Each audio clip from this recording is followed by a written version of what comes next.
I would like first to thank the organizer for inviting me to give this lecture. The objective of our study was to study the correlation between brain structure and behavior in young children with autism.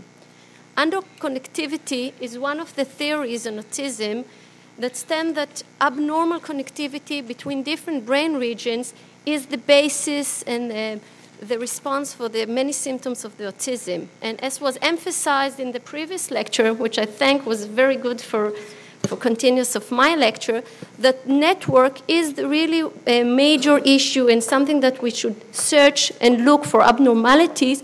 And it's really summarized nicely, and this was the basis for the hypothesis in our study, that autism cannot be understood as if it were a lesion within an otherwise normally fully developed brain, but must instead be approached as an emerged property of developmental interactions between many brain regions and function. And indeed, when we study imaging within the brain of subjects with autism, we don't look for a specific points or specific area like a lesion, but rather talk about whole network. One of the methods that we can study networks within the brain, and many have been used, functional connectivity, as was previously summarized and presented very nicely, is diffusion tensor imaging, which is a sensitive method to detect white matter structure. Diffusion is a random motion of motor molecule when we study it in MRI, and it depends on the compartment within its moves, it's diffused. And it serves, and there's a lot of study that they can indicate about microstructure and integrity of the white matter and teach us a lot about white matter networks, connectivity, development, abnormal development. When we study diffusivity, there are several indices and parameters that we can get, and each one give us a different aspect of the pathophysiology of the white matter. The main parameter is either diffusion, apparent diffusion coefficient or mean diffusivity. Both are the same parameters, and it's the mean diffusion within the all direction.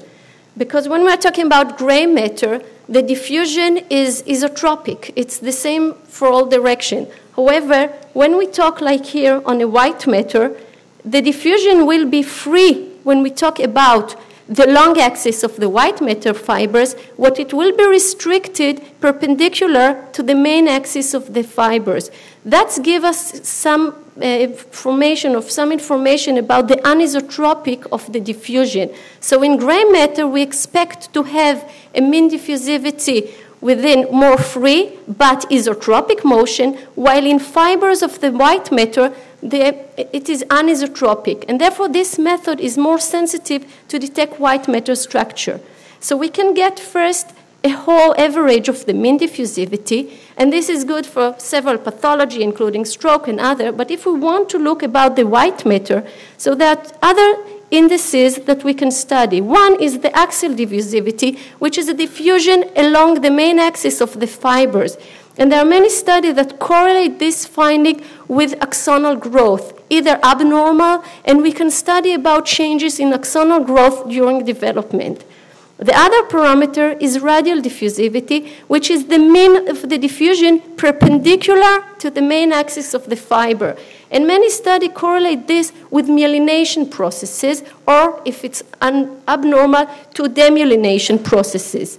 And FA, this anisotropy, is just a mathematical equation of both the DA and those two eigenvalues that represent the DR. And this is just said about the anisotropy, whether it's homogeneous in all directions or there is a main axis of diffusion. Like I said, FA in a gray matter will be very low because it is a tropic motion. However, in white matter, as long as the fibers are more compact, FA will increase.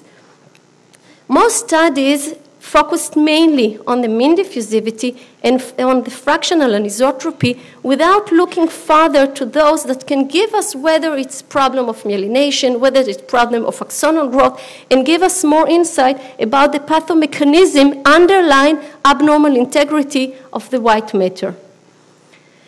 There are several DTI studies in autism, which has been really nicely reviewed before, and I just summarize in what is important for our talk, that Most of them indeed detect abnormal integrity in several white matter fibers.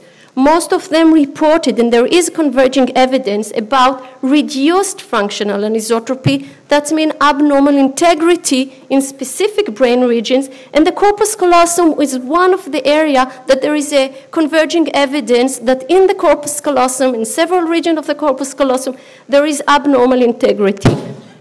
Isabel just said that most of those studies on diffusion tensor imaging were performed on adolescents or young adults with autism, and most of them were performed in high-function subjects with autism because you need the cooperation of the subject. So those results of abnormal integrity we expect to find also in young ages, but specifically if it's reduced FAO, how the abnormal integrity is represented by diffusivity indices can be different. And as I'll show you later. Se è possibile, scusi un attimo, un intervento tecnico per ricollegare, sì.